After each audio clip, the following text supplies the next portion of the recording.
O estudo de holding familiar começa por você identificar claramente para que serve a holding familiar. Por que algum cliente desejaria contratar os seus serviços para ter a holding familiar para ele? E parece óbvio, mas não tem nada de óbvio. Existem várias razões pelas quais alguém desejaria ter uma holding familiar. Então, se você não tiver isso com muita clareza, o seu porquê. Aliás, aqui nós vamos falar do porquê a todo instante. A todo instante eu vou te entregar o porquê que você está aprendendo, o porquê que você está fazendo, porque eu penso que assim vai facilitar o teu aprendizado. Mas vamos lá. Então, por que alguém desejaria ter uma holding familiar? Por que ter uma holding familiar? E a resposta é sempre o seguinte: porque a holding familiar resolve alguma coisa, resolve algum problema que a pessoa tem. E eu trouxe aqui para você 7 problemas, 7 dores, 7 razões pelas quais as pessoas desejam ter a sua holding familiar.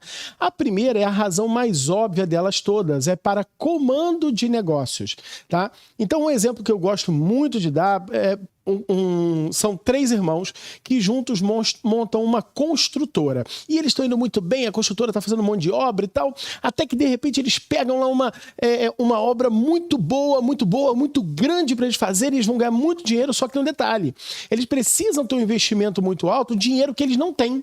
E aí o que eles fazem? Eles precisam encontrar então aonde arrumar esse dinheiro. O primeiro lugar que você vai para arrumar dinheiro quando você não tem um dinheiro é no banco. E aí só que ele se depara no banco com um problema. No banco eles exigem garantia, no banco os juros é muito alto, o dinheiro é muito alto, porque o produto do banco é o dinheiro. Então ter dinheiro no banco é muito caro. E aí o que eles precisam? Então eles precisam de investidores, pessoas que entrem na empresa como sócios para investir no negócio também. Só que esses 3 irmãos eles falam o seguinte: olha só, então um detalhe, a gente não abre mão de ter controle da nossa empresa, da nossa companhia. Então, o que a gente vai fazer? Vamos limitar a participação do investidor a 40%, para que a nossa família fique com 60%. E aí, o que acontece? Esses 3 irmãos, cada um tem 20 e o investidor 40. E o que acontece? Basta um dos irmãos, que é minoria do capital social, ele só tem 20%, se bandear para o outro lado, que desloca o eixo de controle da companhia. Desloca e muda tudo. Por que a holding familiar resolve? Porque ao invés de ser sócio da construtora a pessoa física, ao invés de serem os 3 irmãos, eles montam uma outra estrutura. Esta outra estrutura, que é a holding familiar, ela é que vai comandar esse negócio. Ela é que vai ter aqueles 60%. Então, por mais que algum irmão seja dissonante aqui dentro, ele vai ter que ser dissonante aqui dentro. Por quê? Porque a dissonância dele não vai chegar lá na companhia, não vai chegar lá na construtora, porque lá a família tem 60% e não cada um tem 20%. A segunda razão é para proteção patrimonial. E aí a proteção patrimonial ela é muito útil pelo seguinte: porque com a holding a pessoa pega todos os bens dela e coloca dentro de uma célula cofre. Então ela passa a não ser mais dona daqueles bens. Os bens passam a estar institucionalizados. E essa instituição, existe um sistema de gatilho que você vai aprender aqui. E nesse sistema de gatilho, o próprio titular da empresa, ele já não é mais dono. Realmente, a família é a dona, mas ele mantém o controle sobre tudo. Mas dessa maneira, o que acontece? Se ele tiver algum problema na justiça, os bens não estão mais na titularidade dele e nem as cotas estão no nome dele. Então, algum problema que ele tenha na justiça, isso não vai alcançar. E aí, essa proteção patrimonial ela é extremamente útil, por exemplo, para empresários, por obviedade, né? E aí, todo tipo de causa, inclusive trabalhista, vai ajudar a proteger o empresário e também para profissionais liberais, né? Pessoas que exercem atividade, muitas vezes, através de um escritório de advocacia, de um consultório médico ou de uma empresa de engenharia, mas, na verdade, é ele que está exercendo. Então, sempre que esse cara tem algum problema, inevitavelmente, quem responde acaba sendo ele, beleza? E o terceiro, que é o produtor rural, né? O produtor rural pela mesma razão do empresário. Às vezes, pô, imagina lá um funcionário que tem algum acidente, a gente já ouviu falar de um que perdeu o braço, cara, numa coletadeira, um negócio assim. Então, imagina, tudo isso recai contra o produtor rural. E a gente não está falando aqui de evitar a execução, de causar dano para terceiros, de lesar credores, não. A gente está falando de antes que problemas aconteçam, proteger o patrimônio dessa família para que ela possa exercer atividades econômicas. Beleza? A terceira razão, o terceiro motivo para alguém contratar o seu serviço de holding familiar é pela economia com locação de imóveis. Então, veja bem, você imagina só, alguém que tem 100 mil reais de aluguel, beleza? 100 mil reais de aluguel. Ele recebe esses 100 mil reais? Não, ele não recebe 100 mil reais. Ele, pessoa física, está recebendo 72.500. Por quê? Porque ele está pagando 27,5% de imposto de renda. Se ele faz essa alocação através do sistema de holding familiar, ele vai para 11%. Então, veja, não é nem economizar, é ganhar mais. Ele sai de 72.500 para ganhar 89 mil. O cara que tem esse volume de locação. Dependendo da quantidade de locações, quantidade de dinheiro circulando para o teu cliente, cara, a holding dele pode sair de graça. Às vezes se paga no primeiro ano, às vezes no segundo, quando muito no terceiro já se paga através da economia? Não, através da quantidade de dinheiro que ele ganha a mais com locações de imóveis. A quarta razão é para operações financeiras. Veja, é muito comum a gente pensar o seguinte, não, normalmente operações financeiras saem mais barato como pessoa física. Não, isso não é verdade. Decididamente isso não é verdade. É óbvio que o seu cliente tem várias aplicações financeiras que para a pessoa física não paga imposto, é isento e tal. Mas ele só tem isso porque ele é pessoa física, ele só está buscando isso. A partir do momento que ele vai para o outro lado, que ele se torna pessoa jurídica, que ele tem a holding familiar, começam a aparecer para eles outras modalidades de investimento que são mais compensadoras realizar dentro de uma célula operacional de investimento. Por exemplo, você vai entender isso aqui melhor numa aula que nós vamos realizar. Agora, o que é importante você saber? Você tem a mobilidade para entregar soluções ainda mais perfeitas para o seu cliente. Quinta razão pela qual o seu cliente desejaria ter uma holding familiar é para internacionalização de patrimônio. Alguns clientes, cara, hoje em dia é a coisa mais normal do mundo. A quantidade de gente imigrando aqui para os Estados Unidos ou imigrando para Portugal, para outros países, é muito grande. Então, pessoas estão comprando imóveis em outro lugar, estão montando empresas em outro lugar. Então, por vezes, fica muito mais fácil, através da construção de um sistema interligado, esse cara ter uma empresa lá, controlando imóveis aqui, e isso variando. Então, essa é uma finalidade muito importante para as pessoas que estão nesta situação. E outras também, às vezes empresários que deslocam o controle das suas empresas para paraísos fiscais. Isso é muito comum, por exemplo, está cheio de empresa que a sede administrativa está, por exemplo, em Delaware, aqui nos Estados Unidos, está em Luxemburgo, está em Amsterdã, mas os negócios estão acontecendo, a atividade está acontecendo dentro do Brasil. Então você vai passar a entender como é que funciona um pouco desse mundo também e entregar essa grande solução para o seu cliente.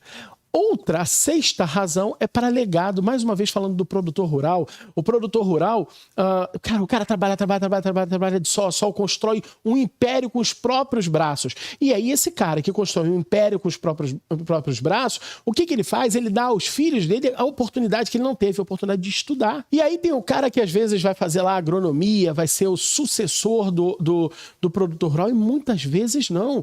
Muitas vezes é o cara que vai fazer medicina, engenharia, direito, e vai sair do campo. Então, todo aquele legado que o produtor rural deixou, cara, na prática ele só serviu para alimentar os filhos, para educar os filhos, e depois não vai servir para nada. Isso é um pavor que o produtor rural tem de pensar que todo o esforço dele não vai ter continuidade. E aqui, ainda que um filho siga outra carreira, através desse sistema, ele consegue preservar o legado do produtor rural. E essa é uma grande razão para as pessoas que estão no agronegócio. E, por fim, o sétimo e último porquê, e talvez o mais importante deles, o que a gente vê mais acontecer na prática, é porque a holding familiar ela evita o inventário. Tá? Ela evita o inventário. E às vezes evitar o inventário é muito bom porque tem famílias que estão se destruindo, se digladiando e tudo mais, herdeiros que brigam, porque as pessoas hoje sabem muito bem, não, eu confio nos meus filhos, eu sei quem é meu filho, o caráter dele, beleza, mas esse filho vai se casar com uma outra pessoa que não foi criada pelo seu cliente, que também não é apaixonada pelo cunhado dele. Então um dia são essas pessoas com uma heterogeneidade muito maior do que aquilo que nasceu naquela família, que vão ter que lidar sobre patrimônio. Isso é confusão. E quando não tem confusão, sempre tem a questão financeira. E aqui mora um grande barato da holding familiar. Eu vou te dar um exemplo aqui, ó. As pessoas não fazem muita ideia dos números envolvidos no inventário. Eu vou te dar um exemplo aqui prático, que aconteceu com a gente no nosso escritório. Olha isso. Uma pessoa que tinha um patrimônio, tá? Que era o único bem que tinha nesse patrimônio era um imóvel que foi adquirido 20 anos antes pelo valor de R$250 mil. Esse imóvel, atualmente, ele vale R$1,5 milhão de reais. E aí o que acontece? Faleceu a pessoa, tem as despesas no inventário. Que despesas são essas? São despesas com imposto, que no Rio de Janeiro, por exemplo, é 8%, cartório de notas, certidões, registro de imóveis, honorários, que se ficar barato, fica em 5%, se ficar barato. Beleza? E aí cada advogado vai dizer o seu. No Rio de Janeiro tem a tabela de honorários mínimos que estipula que não pode cobrar abaixo de 3%, registre-se. Moral da história, despesas do inventário. Esse inventário custaria R$218 mil. Eu não sei se você acha muito, eu acho absurdo. Por quê? Porque é uma perda de 15% do patrimônio. Só que o detalhe que as pessoas não sabem é que não é uma perda de 15%. Olha a bagaça que é isso. O problema é que o cliente não tem 218 mil para pagar. 218 mil é o patrimônio deixado pelo pai. Ele não tem esse dinheiro. Qual é a única solução para ele? É vender esse imóvel. E aí nasce um outro problema. O deságio. Quando você vende um imóvel no inventário, você vai vender para alguém que não vai poder entrar, porque o cara mora lá, então não vai receber a chave, vai ter que dar quase R$220 mil de entrada sem poder morar, beleza? E espera terminar o inventário. Não, é em cartório, não tem problema. Quem disse que não tem problema? Só não vai ter problema a hora que sair a escritura. Só que isso não está feito depois da escritura, isso é feito antes da escritura. Antes de passar, inclusive, pela PGE, porque já vai ter que passar pela PGE com as custas pagas. Custas e imposto pago. Então, veja, o cara tem que pagar na incerteza. Quem faz isso? Tem muita gente que faz isso. Normalmente quem faz isso é investidor. E aí compra com deságio, compra mais barato do que vale. Moral da história, o valor da venda, que poderia ser por R$1,5 milhão, já acontece 20% a menos em geral. No campo, por exemplo, esse deságio às vezes chega a 80%. Mas, vamos lá. R$1,5 milhão, a venda vai ser de R$1,2 milhão. E aí nasce um novo problema, que é o lucro imobiliário. Tá? Eu não sei se você sabe exatamente o que é lucro imobiliário, a gente vai até estudar isso aqui um pouquinho, mas já para te adiantar um pouco. O que é o lucro imobiliário? O lucro imobiliário é o tal do ganho de capital. O ganho de capital, de acordo com o que está no decreto 9.580 de 2018, que é o regulamento do imposto de renda, está lá no artigo 148, olha só. O ganho de capital será determinado pela diferença positiva entre valor de alienação e o custo de aquisição. E o artigo 153 vai dizer o seguinte, olha, o ganho de capital ele fica sujeito ao pagamento do imposto de renda. Então tem que pagar imposto de renda sobre o ganho de capital. E aí ele vai estipular as alíquotas, e está lá na linha 2, no inciso 2, a linha A, dizendo que, neste caso, é de 15%. Por quê? Porque é abaixo de R$5 milhões esse ganho de capital. Então vamos voltar. Olha só. Agora você tem, além de tudo, tem um imposto de renda, que vai dar mais R$142.500. Olha só isso. São 15% sobre 950 mil, que é a diferença de 1.200.000 para 250. Cara, mais 142.500. Tá perdido aí na tua conta? Então vamos lá.